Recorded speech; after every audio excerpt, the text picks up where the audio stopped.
Hello प्यारे बच्चों, तो कैसे हैं आप सभी लोग। मैं अभिलेष सर स्वागत करता हूं आप सभी का भोला कोचिंग क्लासेस में।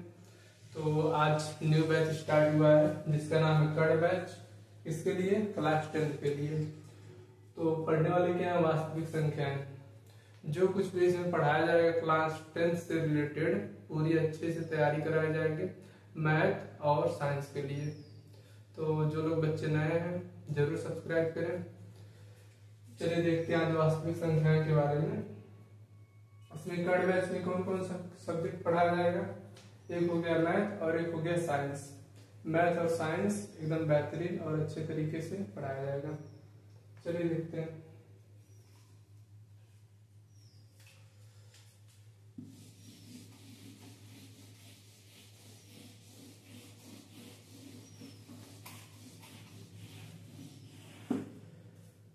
इसमें क्या होता है, अध्याय 1 है जो हमारा चैप्टर क्या है, वास्तविक संख्या। वास्तविक संख्याएं चैप्टर का क्या नाम है, वास्तविक संख्याएं। वास्तविक संख्या में जो कुछ भी बेसिक फार्मूले होते हैं, जो नंबर होते हैं, कैसे नंबर होते हैं, कौन कौन से नंबर होते हैं, किन किन नंबरों का प्रयोग किया जाता है, उसके बारे में पहले जान लेंगे। पहले क्या इसमें प्रयोग होता है, प्राकृतिक संख्या में।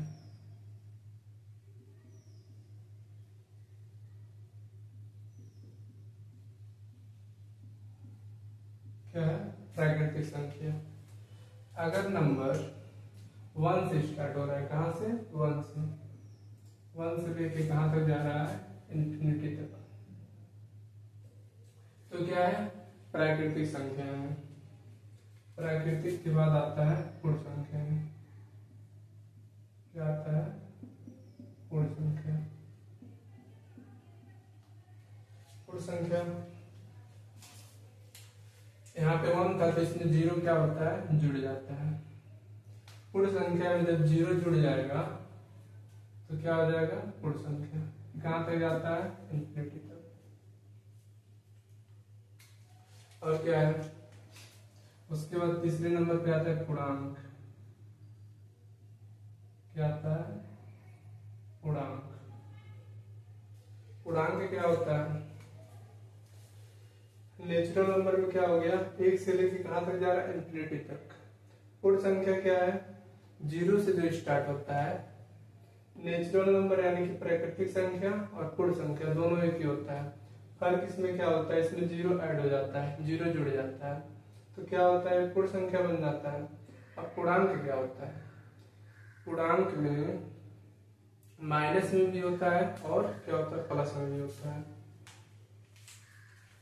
इसमें माइनस में भी नंबर दिए जाते हैं, जैसे क्या हो गया, 0, -1, प्लस का 1, 2, 3, 4, और इधर क्या चलता है, -1, -2, -3, ऐसे करके। पूर्णांक में क्या होगा, माइनस के भी नंबर दिखेंगे, देखने को मिल जाएंगे और प्लस के भी। एक चीज सबको विशेष ध्यान होता है देना है, 0 ना माइनस में होता है ना प्लस में होता है। चलिए और समझते हैं। और इसमें क्या स्टार्ट हो गया, पूर्णांक के बाद परिमेय।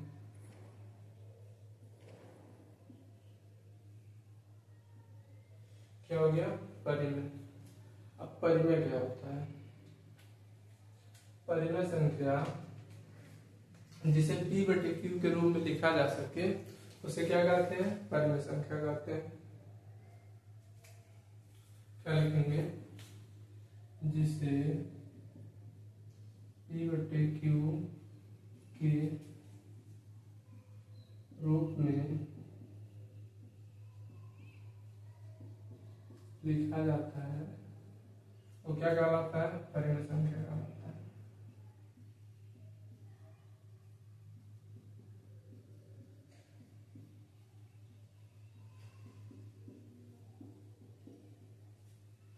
क्या कहलाता है, परिमेय संख्या कहलाता है।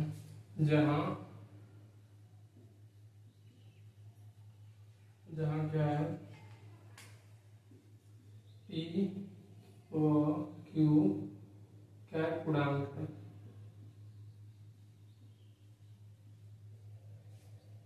जहाँ पी और क्या है, पी और क्यू पूर्णांक है।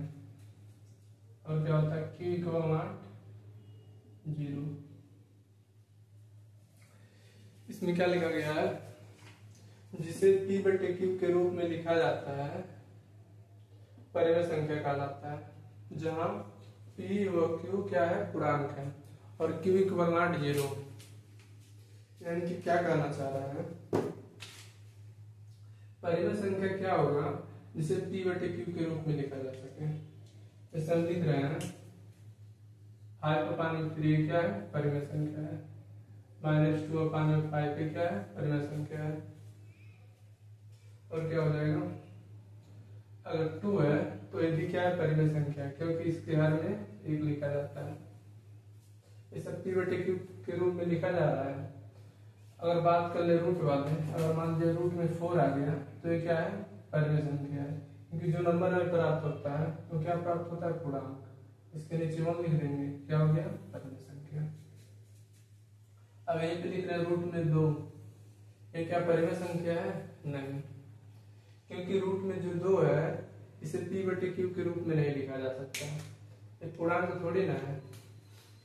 रूट में 3 हो गया, ऐसे ऐसे करके जो नंबर आते हैं वो परिमेय नहीं होते, अपरिमेय होते हैं।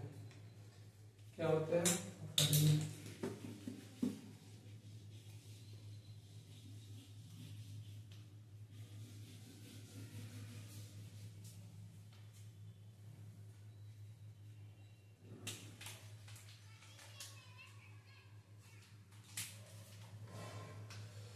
पांचवा क्या हो जाएगा, अपरिमेय।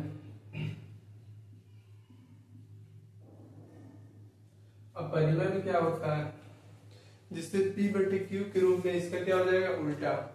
जो पी बटे क्यू के रूप में ना लिखा जा सके उसी को क्या कहते हैं, अपरिमेय संख्या कहते हैं। जैसे हम कह रहे हैं रूट में 2 क्या है, रूट में 2 हो गया, रूट में 3 हो गया, रूट में 2 हो गया, रूट में 5 हो गया। ये सब क्या है, परिमेय संख्या, अपरिमेय संख्या है। तो लिख सकते हैं रूट में 2, रूट में 3, रूट में 5, ये सब क्या है, अपरिमेय संख्या। जो पी बटे क्यू के रूप में लिखा जाएगा उसे परिमेय संख्या, और जो पी बटे क्यू के रूप में नहीं लिखा जाएगा उसे क्या कहेंगे, अपरिमेय संख्या।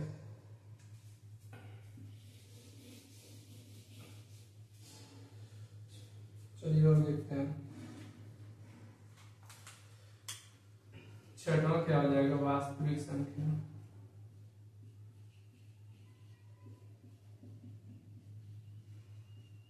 क्या है, वास्तविक संख्या। और वास्तविक संख्या में क्या होता है, जो परिमेय और अपरिमेय दोनों क्या कहलाते हैं, जिसमें परिमेय और अपरिमेय दोनों आते हैं, क्या कहलाते हैं, वास्तविक संख्या कहलाते हैं। ऐसे लिख देना, जिसे परिमेय व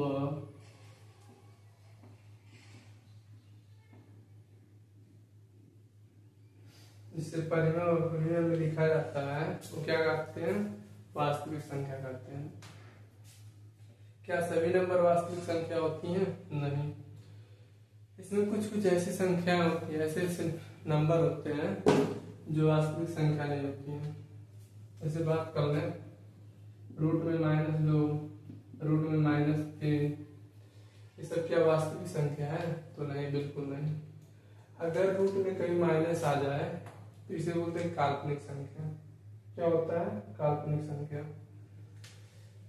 वास्तविक संख्या को और भी बोल सकते हैं, जिसे नंबर लाइन पे दर्शाया जा सके उसी को क्या कहते हैं, वास्तविक संख्या कहते हैं।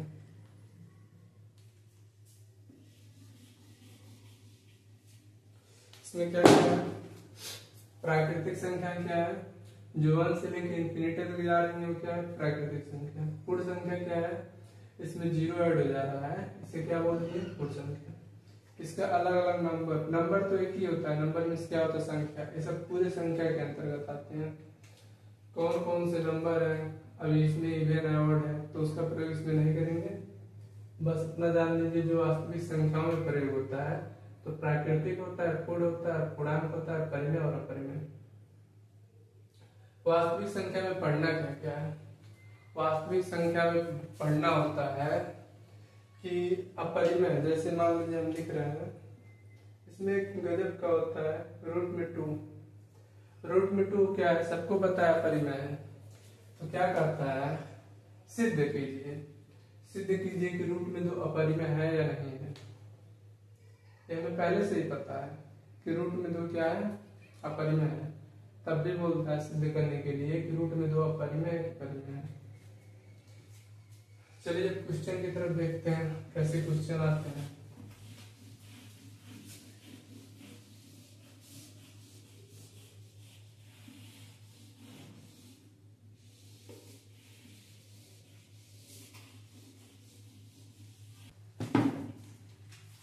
चलिए इसको देखिए क्या कह रहा है।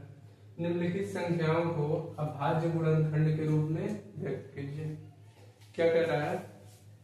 निम्नलिखित संख्याओं को अभाज्य गुणनखंड के रूप में क्या कीजिए? व्यक्त कीजिए। तो अभाज्य गुणनखंड क्या होता है? अभाज्य संख्या तो बता रहे हैं। भाज्य क्या होता है? जो किसी भी नंबर से क्या हो, विभाजित हो जाए, उसी को क्या कहते हैं? भाज्य संख्या कहते हैं। अभाज्य किसे कहते हैं? जो जिसकी कितने गुणनखंड होते हैं? 2। एक 1 होता है और क्या होता है? स्वयं होता है। जो 1 से और स्वयं से विभाजित होता है उसी को क्या कहते हैं? अभाज्य संख्या कहते हैं। जैसे हम लिख रहे हैं 3। अब 3 पूछेंगे अभाज्य है कि अभाज्य है? तो बिल्कुल ये क्या है? अभाज्य है, क्योंकि ये 3 से 1 से क्या 3 से भी डिविजिबल होगा और 1 से। क्या कहना चाह रहे हैं? एक खुद से कट जाए और एक 1 से, वो क्या होता है? अभाज्य संख्या कहते हैं।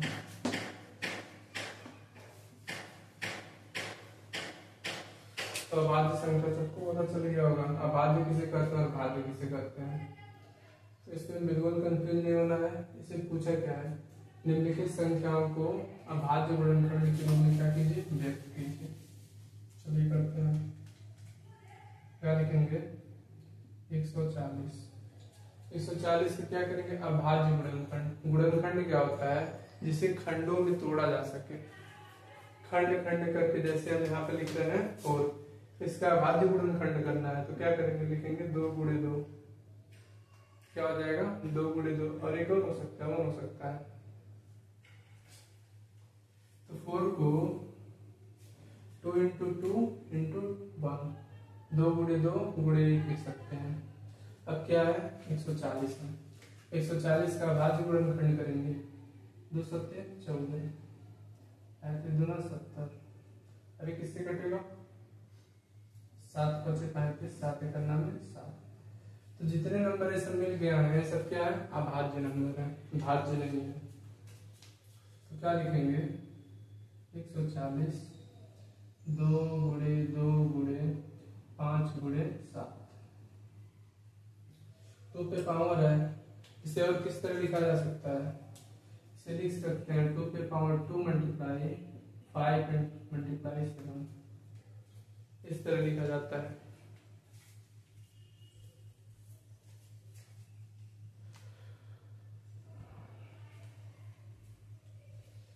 चलिए इसको देखते हैं। 156 का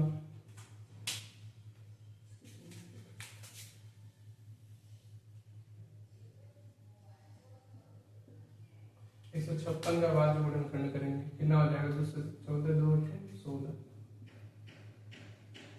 एक चीज सबको बता दें, जिसका इकाई यानी यूनिट क्या हो, 0 हो, 2 हो, 4 हो, 6 हो और 8 हो, तो किससे डिविजिबल होगा? 2 से।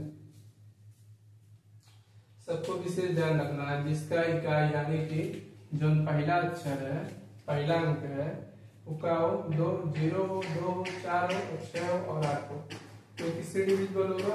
2 से। और जैसे हम लिख रहे हैं 93, तो 93 को पूछेंगे किससे डिविजिबल है, तो पहले इन दोनों को ऐड करेंगे, लिखेंगे 9 + 3, 9 3 12, 3 के पहाड़ा मारता है तो किससे डिविजिबल होगा, 3 से। और जिसका यूनिट 0 हो या 5 हो तो किससे डिविजिबल होगा, 5 से। ये सब बेसिक है, इस पे विशेष ध्यान देना है। अगर यूनिट इतना है तो 2 से डिविजिबल होगा।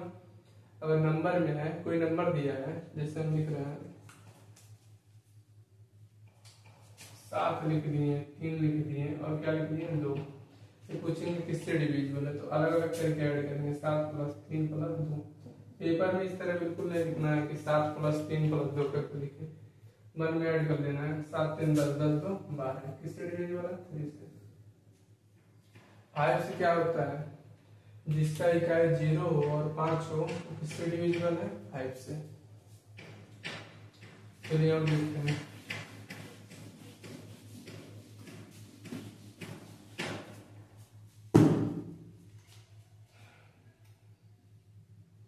अब 39 है, 39 कहेंगे किससे डिविजिबल है, पहले इसको ऐड करेंगे, 9 3 12 जो 3 के पहाड़ा मारता है, तो 3 का नाम 3 3 3 का 9, 13 का नाम 13। इसका भाज्य गुणनखंड बोला है तो लिख देंगे 156 इक्वल 2 × 2 × 3 × 13, और 2 का क्या लिख देंगे, स्क्वायर इंटू गुणे 3 × 13। 156 का भाज्य गुणनखंड हो गया। अब क्या लिखा देंगे, 3825 का अभाज्य गुणनखंड।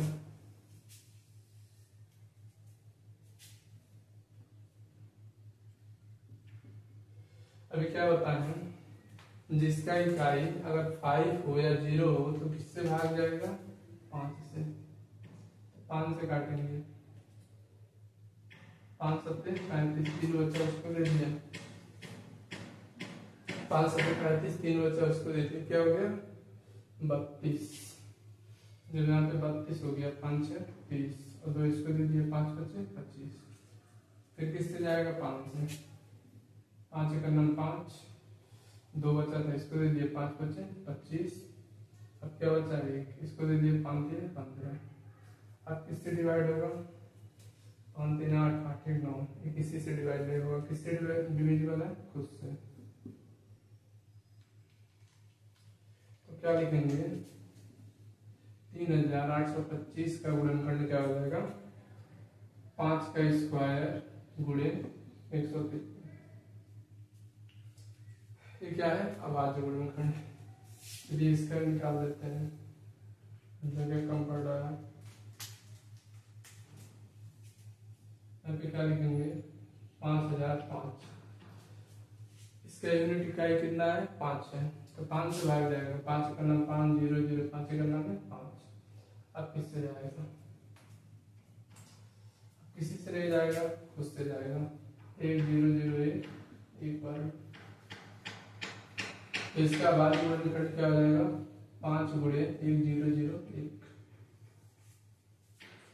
जगह का में इसमें थोड़ा दिक्कत हो रहा है, तब भी चल जाएगा इतना। अब इसका निकालेंगे, 7 4 2 9 का अभाज्य गुणनखंड। तो इसका इकाई कितना है, 9 है, तो पहले नंबर को ऐड करेंगे, देखते हैं 9 3 से कटता है कि नहीं। 9 2 11 11 4 15 15 7 7 4 11 11 9 20 20 2 22। 9 से डिवाइड करते हैं, सॉरी 9 ठीक 72, यहाँ पे 2 बचा, इसको वहां से दे दिया। अब क्या लिखेंगे, 9 72, 2 उसको दिया, 9 2 18, 9 72 2 22, 9 2 18, क्या बचा, इससे नहीं जाएगा, 6 से देख लेते हैं, 6 का नाम 6, इसको वहां से दिया, कितना हो गया 14, 6 2 12 और कितना हो गया 22। 6 18, एक इसी से नहीं कटेगा तो उससे कटेगा। 7 4 2 9, इसका क्या हो जाएगा 1। तो इसका अभाज्य गुणनखंड वही हो जाएगा क्योंकि यह अभाज्य नंबर है। तो निम्नलिखित संख्याओं को क्या निकालना था, अभाज्य गुणनखंड, जो सभी क्वेश्चन का क्या अभाज्य गुणनखंड निकाल दिए हैं।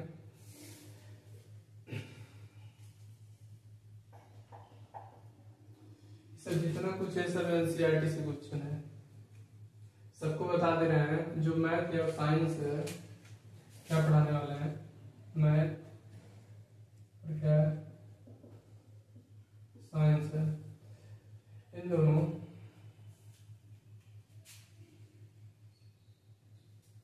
जो मैथ है और साइंस है इन दोनों का क्वेश्चन क्या होगा, एनसीईआरटी से होगा। एनसीईआरटी से एकदम जीरो से बेसिक से एडवांस लेवल तक पढ़ाया जाएगा, वो भी अच्छे से। चलिए और क्वेश्चन करते हैं इस पे।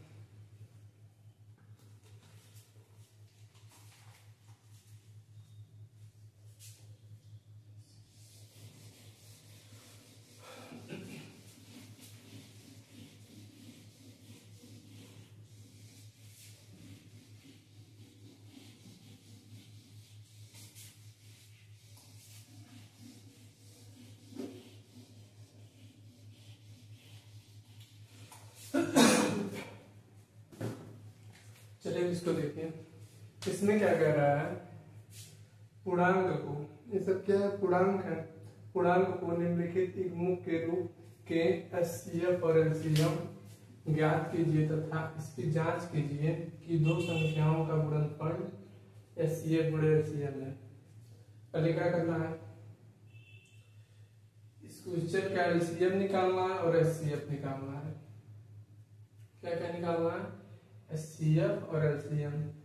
एचसीएफ और एलसीएम निकालने के बाद इन दोनों संख्याओं, जो दो संख्या दी है, इन दोनों का मल्टीप्लाई करना है, यानी कि गुणा करना है। गुणा करने के बाद जो संख्या आएगा, फिर जो हम एचसीएफ निकाले और एलसीएम निकाले हैं उन दोनों का मल्टीप्लाई करेंगे, फिर देखेंगे क्या इक्वल है, होता है या नहीं होता है। इसी को क्या करना है, सिद्ध करना है।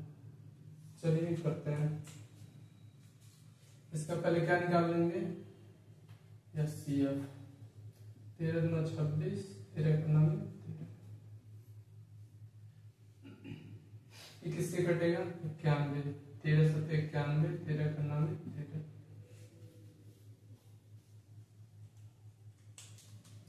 अब इसका क्या निकालेंगे, पहले एचसीएफ।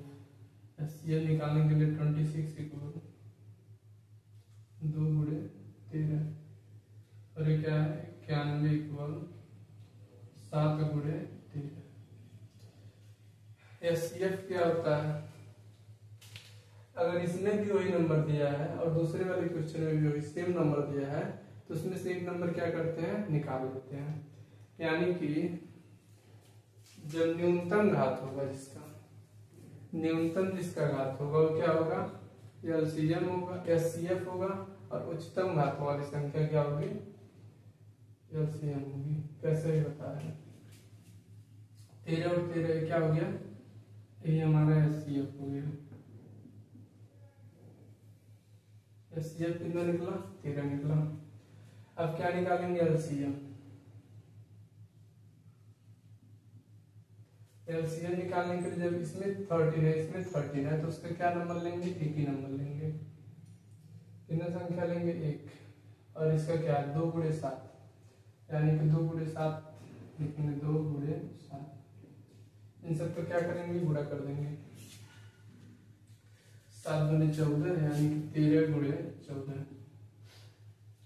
4 3 12 को 2, 4 1 9 4 1 5 3 1 5 8, क्या कितना आ गया, 185। तो हमारा एलसीएम कितना निकला, 185। एचसीएफ निकला है 13 और एलसीएम निकला है 185। अब क्या बोला है, पहले क्या निकालना है, एचसीएफ निकालना है और एलसीएम निकालना है। तो एकदम अच्छे से एचसीएफ और एलसीएम क्या किए, निकाल दिए हैं। फिर उसके बाद क्या कर रहा है, दो संख्याओं का गुणनखंड। यानी कि जो दोनों संख्याएं दी गई हैं उन सबका क्या करना, गुणनखंड में करना है। तो लिखेंगे 2 संख्याओं का गुणनफल, 2 संख्याओं का गुणनफल क्या है, 26 है गुणे 91 है। 26 और 91 का क्या करेंगे, गुणा कर देंगे। करके देखते हैं, 26 गुणे 91, ये क्या आ गया, 26, 9 से 54 में 4, 5 हासिल, 9 दूनी 18, 18 5 23, 6 4 2 6 23। तो 2 संख्याओं का गुणनफल क्या निकल के आया, 2366। ये क्या है, 2 संख्याओं का गुणनफल है जो क्या निकला, 2366। अब क्या कर रहा है, एचसीएफ गुणे एलसीएम, एचसीएफ गुणे एलसीएम निकालेंगे। एचसीएफ कितना दे रखा है, 13 और एलसीएम 185। इन दोनों को गुणा कर देंगे,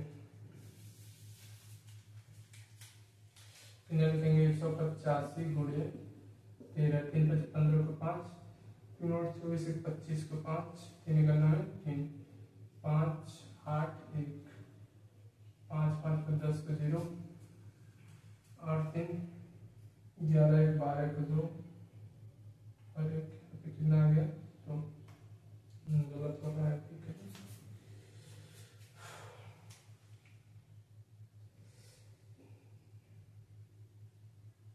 तीन 15 को 5, 3 और 24 25 को 5, 3 3 3 5 होगा ना।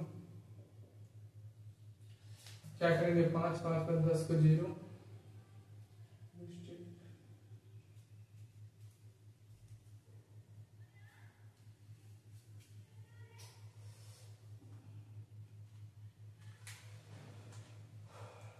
26 और 91 का गुणा किया, कितना मिला, 2366। एलसीएम कितना निकला है, 13 और 185, 3 5 15 को 5, 3 और 24 25, 3 का 3, 1 5 1 4 5 8 1 5 5 10,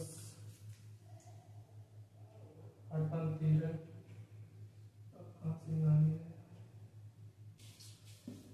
चलिए यहाँ पे मिस्टेक हुआ है, यहाँ पे कितना रहेगा, इसका एलसीएम कितना आएगा, 182। अब निकाल के देखते हैं, एलसीएम कितना आया है, 182, और 2 संख्याओं का गुणनफल क्या मिला है, 2366। इसका मल्टीप्लाई करेंगे 13 गुणे 182,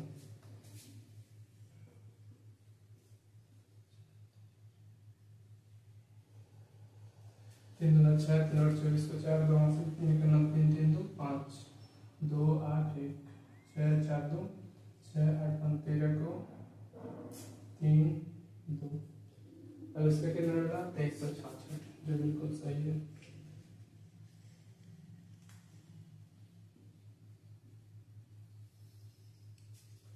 इसमें क्या पूछा था, पहला क्वेश्चन है 26 और 91 का क्या बोला था पहले, एचसीएफ और एलसीएम निकालने के लिए, जो एचसीएफ कितना निकला, 13 निकला, और एलसीएम कितना निकला, 182। फिर उसके बाद क्या बोला है, 2 संख्याओं का गुणनफल, जो 2 संख्याओं का गुणनफल है उसको पहले मल्टीप्लाई करेंगे, यानी कि 26 और 91 का क्या किए, गुणा किए हैं, कितना आ गया, 2366।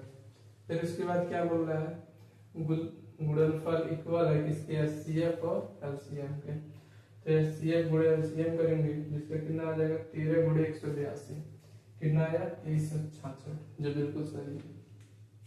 चलिए और दूसरा करते हैं,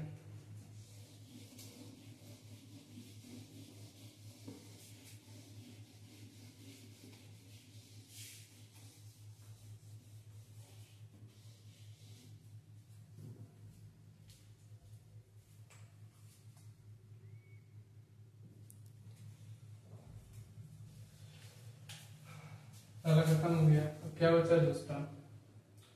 दूसरे का क्या निकालेंगे, पहले 80 दोनों का अलग निकाल देते हैं। क्या लिखेंगे 510, इससे कितना हो जाएगा 2 दूना 4, 2 पच्चे 10, 2 पच्चे 10।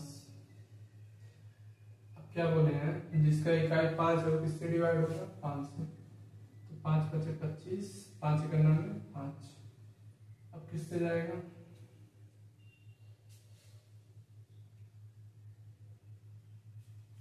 एक मिनट अभी 3 से कटेगा। इसको जोड़ेंगे 5 5 कितना हो गया 10, 10 2 12, तो 3 से काटेंगे 3 बटे 24, एक उसको दे दिया 15, 3 पच्चे 15। अब किससे कटेगा 5 से, 17 पच्चे 85, 17 के नाम 17, यानी कि 510 का जो गुणनखंड मिला, क्या मिला 2 गुणे 3 गुणे 5 गुणे 17। अब किसका निकालना है 92 का, तो 92 का निकाल लेंगे, 2 से कटेगा 2 चौक 8, 2 छः 12, फिर किससे कटेगा 2 से, 2 दूना 4, 2 3 6, फिर किससे कटेगा 23 से। इसका भी एक लिख देते हैं, 92 का क्या मिला 2 गुणे 23। अब इसका क्या निकालेंगे HCF और LCM। ये तो गुणनखंड हो गया, इसमें 2 है इसमें 2 है, तो यानी कि HCF डायरेक्ट हम क्या कर सकते हैं HCF क्या मिला 2। अब देखेंगे LCM कितना निकल के आ रहा है, तो लिखेंगे ब्लैक से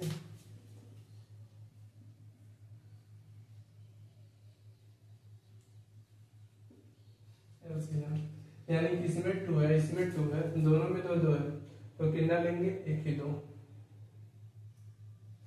अब क्या होता है, न्यूनतम वाले घात को HCF में लिया जाता है, अधिकतम वाले घात को LCM में लिया जाता है, यानी कि यहाँ पे क्या हो जाएगा 2 स्क्वायर हो जाएगा, तो 2 स्क्वायर को क्या लिख सकते हैं 2 इंटू 2, और क्या बचा 3 5 17 23 गुणे 3 5 17 गुणे 23। इन सब का क्या करेंगे मल्टीप्लाई करेंगे,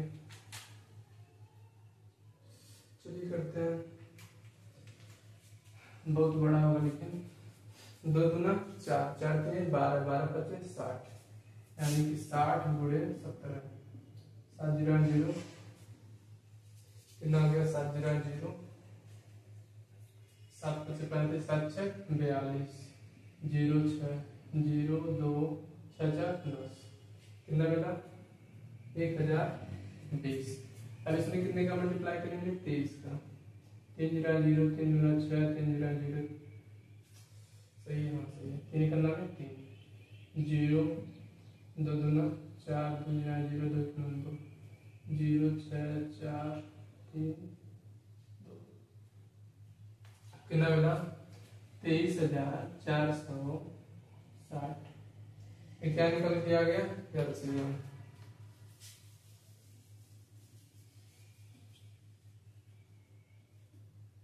बहुत बड़ा है लेकिन बहुत सही है।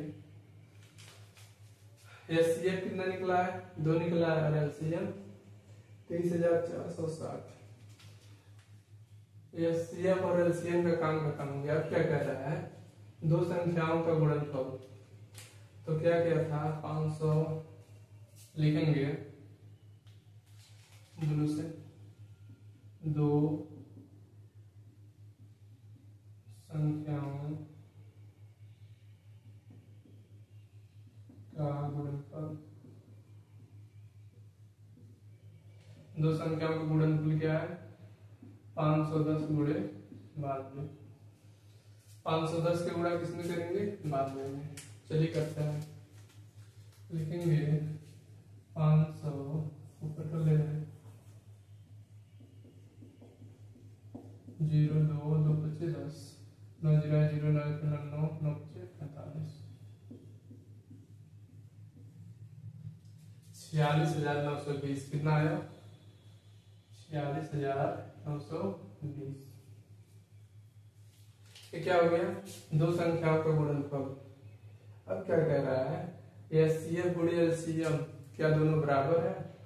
चलिए वो भी लिख लेते हैं। लिखेंगे एचसीएफ गुणे एलसीएम।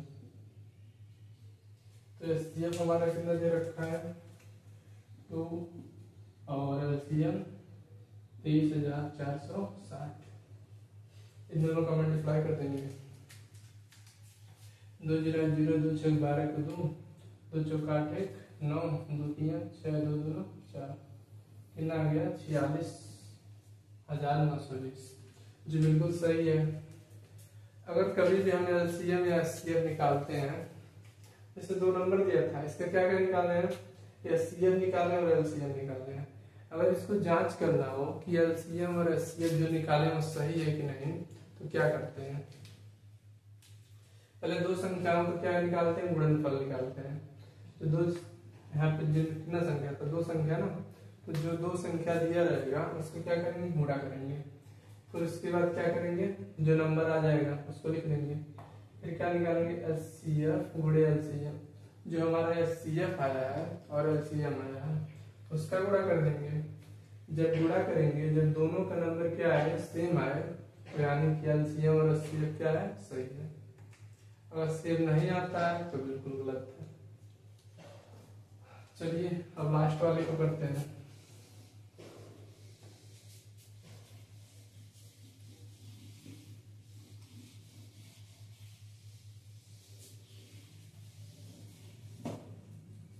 इन दोनों को क्या निकालेंगे, पहले गुणनखंड लिखेंगे 336 यानी कि 2 से 2 अंदर 2 2 6 12 2 8 16। अब कितने जाएगा, 2 से 2 8 16 2 चौक 8, फिर किससे 2 से 2 चौक 8 2 दूना 4, फिर 2 से 21 दूना 42 7 तरीके करे 7 करना 7। अब किसका निकालेंगे, 54 का। 54 का गुणनखंड क्या हो जाएगा, 2 से 2 दूना 4 2 से 14। किससे काटेंगे, 3 से 9 3 27 3 3 का 9। तो क्या मिला लिख लेते हैं एक बार। चलिए लिखते हैं, क्या दिया है यहाँ पे 336 का गुणनखंड 2 गुणे 2 गुणे 2 गुणे 2 गुणे 3 गुणे 7। अब क्या है 54 का गुणनखंड लिखेंगे तो 2 गुणे 3 गुणे 3 गुणे 3। क्या क्या हो गया, सही है। अब इसका एचसीएफ चाहिए, तो एचसीएफ चाहिए, इसमें 2 है इसमें 2 है। चलिए एक बार लिखते हैं यहाँ पे क्या लिखेंगे, एचसीएफ यहाँ पे 2 है इसमें 2 है, यानी कि क्या मिला 2। अब देखिए इसमें 3 है इसमें 3 है, इसका क्या निकाल देंगे 3। एचसीएफ कितना निकल के आ गया 6। अब क्या निकालना है, एलसीएम।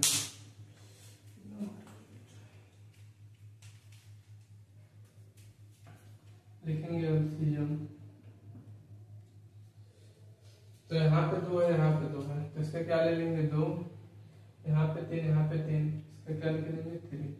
अब जितना नंबर बच रहा है पूरे को लिख लेना है। यहाँ पे देखिए लिखेंगे गुणे 2 गुणे 2 गुणे सही है, यहाँ पे 2 गुणे 7। और यहाँ पे क्या किया है, 3 एक निकला था और 1 2 निकला था, क्या बचा 3 3 का 9, एंड क्या लिख देंगे 9। कैसे कैसे किए हैं,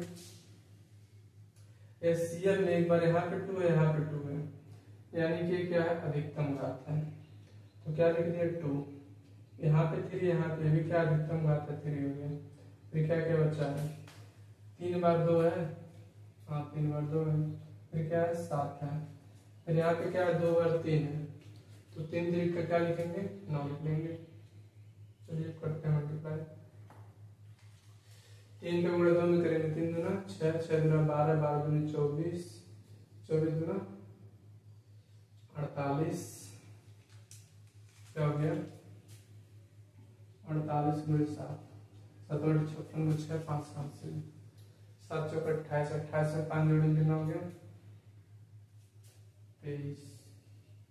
अब क्या लिखेंगे 9 से, 9 चौक 54 को 4 5 7 से 9 3 27, 27 से 5 ऐड करेंगे कितना आ जाएगा 32 को 2 3 यहाँ से 9 दूनी 18, 18 के 21, यानी कि कितना आ गया 2124।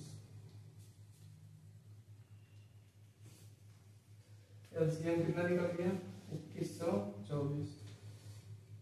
इसको इरेज कर दे रहे हैं,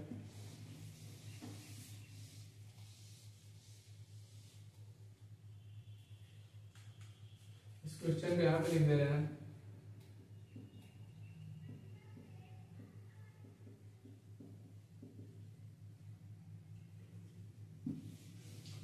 जगह कम बढ़ा है इसलिए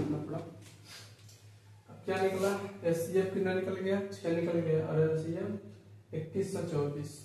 अब क्या करेंगे दो संख्याओं का गुणनखंड करेंगे, यानी गुणनफल करेंगे, दो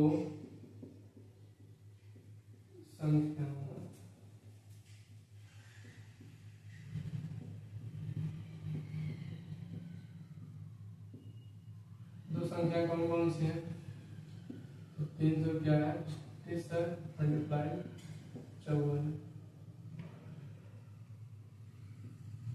336 और 54 का क्या करेंगे गुणा करेंगे, लिखेंगे 336 गुणे 54, 4 से 24 को 4 2 हाथ से, 4 से 12 12 2 14 को 4 1 हाथ से, 4 से 12 14 सॉरी 13, 4 से 24 4 से 12 तो 14, 4 से 12 13, 5 से 30 को 0 3 हाथ से, 5 से 15 15 3 18 को 8, 5 से 5 से 15 16, 4 4 8 3 11 6 7 8 18,144 कितना निकल गया 18,144। क्या निकला है दो संख्याओं का गुणनफल। अब क्या निकालना है एचसीएफ गुणे एलसीएम, लिखेंगे एचसीएफ गुणे एलसीएम, एचसीएफ कितना है 6 है और एलसीएम कितना है 2124। क्या कहता एचसीएफ 6 है और एलसीएम कितना है 2124। अब इन दोनों का गुणा कर देंगे, चलिए करते हैं 6 से 24 को 4 6 दूनी 12 12 2 14 14 को क्या लिखेंगे 4 6 का 6 मिस्टेक हो रह गया 6 से 24 को 4 6 दोनों आता है, कुछ तो मिस्टेक हो रहा है, 6 से 24 को 4 6 दूनी 12 14 6 का 9 6 7 6 दूनी 12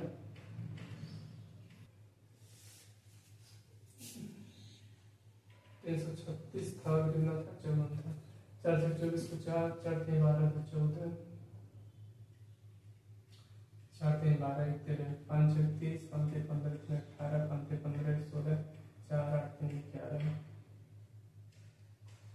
6 7 1 8 18। चलिए सही है, इसमें कुछ मिस्टेक हुआ है, एलसीएम निकालने में कुछ गलती हुआ है, एक बार देख लीजिएगा आप सभी लोग, एक बार देख लीजिएगा एलसीएम निकालने में कुछ मिस्टेक हुआ है, कहीं कुछ छोटा होगा, एक बार देख लेते। 3 दूना 6 6 दूना 12 12 दूनी 24 24 दूना 48 48 को गुणा 7 से कर देंगे, 48 गुणे 7 तो 56 को 6 5 हाथ से 7 चौक 28 28 से 5 जोड़ेंगे कितना आ गया 35।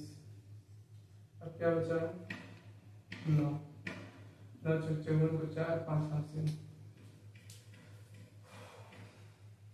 954, 5 5 से 29, 27, 27 से 5 जोड़ने कितना हो गया 32, 32 को 2 3 से 9 3 27, 27 से कितना है 954 को 4 5 5 से 9 3 27, 27 5 32, 9 3 27। यहाँ पे मिस्टेक हुआ है 3024। एलसीएम कितना होगा हमारा 3024। एक बार और मल्टीप्लाई करके देख लेते हैं और फिर वाला सवाल तो आप लोग करेंगे 30 24 6 24 को 4 6 दूनी 12 12 तो 14 को क्या आ जाएगा 4 6 1 6 3 18 जो बिल्कुल सही है। मल्टीप्लाई करने में मिस्टेक होता तो एचसीएफ कितना निकला 6 निकला और एलसीएम 3024। फिर क्या किए हैं दो संख्याओं को गुणनफल किए हैं। गुणनफल करने पे क्या है 18144। फिर क्या किया एचसीएफ गुणे एलसीएम जिसका कितना है 18144 जो दोनों सेम है तो बिल्कुल सही है। चलिए एक आध क्वेश्चन कर लेते हैं।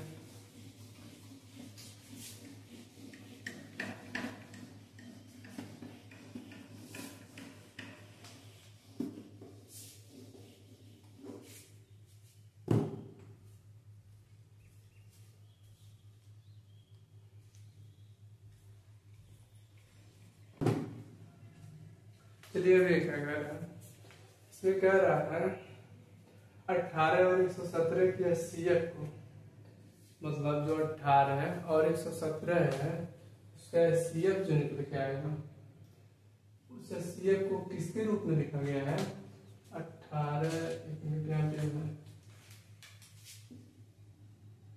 18m माइनस 117 के रूप में लिखा गया है। क्या किया गया है दर्शाया गया है और इसमें क्या पूछ रहा है m का मान ज्ञात कीजिए। m का मान निकालने के बाद साथ ही 18 और 117 को क्या निकालिए एलसीएम निकालिए। चलिए पहले इस सबका गुणनफल निकालते हैं। क्या लिखेंगे 18 2 से कट जाएगा दोनों 18 3 3 का 9 3 3 ये क्या है 117 ये किससे कटेगा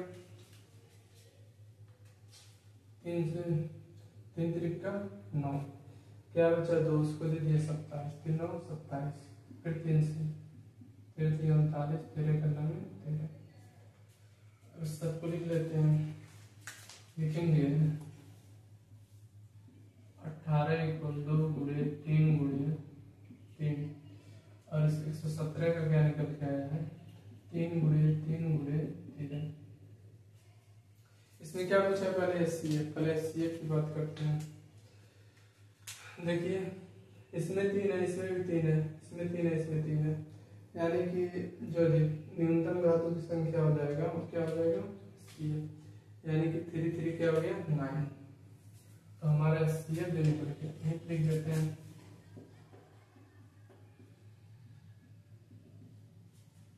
इसमें भी 3 इसमें भी 3 है तो क्या लिखेंगे 3 मल्टीप्लाई इसमें 3 इसमें 3 है क्या लिखेंगे 3 3 3 का 9 यानी कि एचसीएफ क्या निकल के आया 9। अब क्या कर रहा है जब एचसीएफ निकल जा रहा है तो उसको किस रूप में लिखा गया है 18 माइनस 117। चलिए लिख देते हैं। लिखेंगे 18m माइनस 117 इक्वल क्या हो जाएगा 9। 18m 117 equal 9। फिर 18m यहाँ पे क्या कर रहा है 117 माइनस कर रहा है तो उधर जाएगा इक्वल के। जैसे अगर इक्वल की इस तरफ सिंबल कोई माइनस में है तो इक्वल की उस तरफ जाता है दूसरे तरफ तो प्लस में जाता है। अगर इस तरफ प्लस में है तो इधर जाएगा माइनस में हो जाएगा। तो 117 क्या लिखेंगे 9 + 117 9 + 117 को जोड़ेंगे कितना हो जाएगा 9 7 16 को 6 1 1 2 126। अब क्या लिखेंगे n = 126। देखिए यहाँ पे 18m है तो 18 क्या कर रहा है मल्टीप्लाई कर रहा है। जब मल्टीप्लाई कर रहा है तो इक्वल के उस तरफ जाता है तो डिवाइड करता है अगर डिवाइड कर रहा है तो इक्वल की उस तरफ जाएगा, मल्टीप्लाई करेगा। क्या लिखेंगे 18, और 18 के टेबल में कितनी बार 126 आता है, तो 7 बार में। 18 सत्ते 126, तो m का जो वैल्यू निकल के आया कितना आया 7। अब क्या कर रहा है, m का मान ज्ञात कीजिए, फिर उसके बाद क्या करना, 18 और 117 का क्या चाहिए, एलसीएम चाहिए। चलिए अभी लिख लेते हैं, यानी कि यहाँ पे 3 यहाँ पे 3, इसका क्या मिल गया 9 मिल गया, 9 गुणे 2 गुणे 13 लिखना है। लिखिए एलसीएम,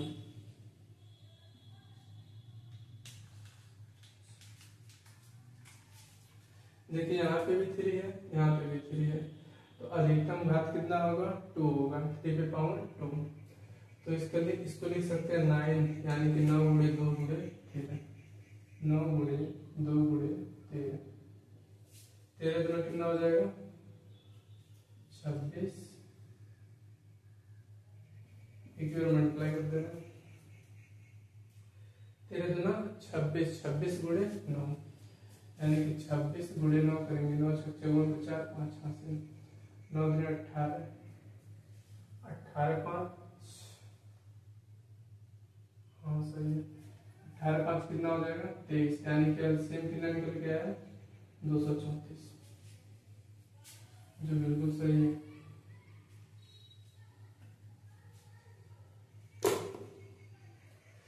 तो ये मेरा YouTube पर पहला क्लास है जो किसके बारे में था, वास्तविक संख्या के बारे में। तो आप सभी को कैसा लगा कमेंट में जरूर बताएं, और इस बैच का क्या नाम है, कड़ बैच, जो ये जानना बहुत ही आवश्यक है। एकदम पूरा डिटेल में एनसीईआरटी के क्वेश्चन को सॉल्व कराया जाएगा, और एक एक करके एनसीईआरटी के सभी क्वेश्चन को सॉल्व करके यूट्यूब पे लेक्चर वाइज आप सभी को प्रोवाइड किया जाएगा। तो जो बच्चे यूट्यूब पे नए हैं चैनल को जरूर सब्सक्राइब करें, और वीडियो कैसा लगा कमेंट में जरूर बताएं। Thank you.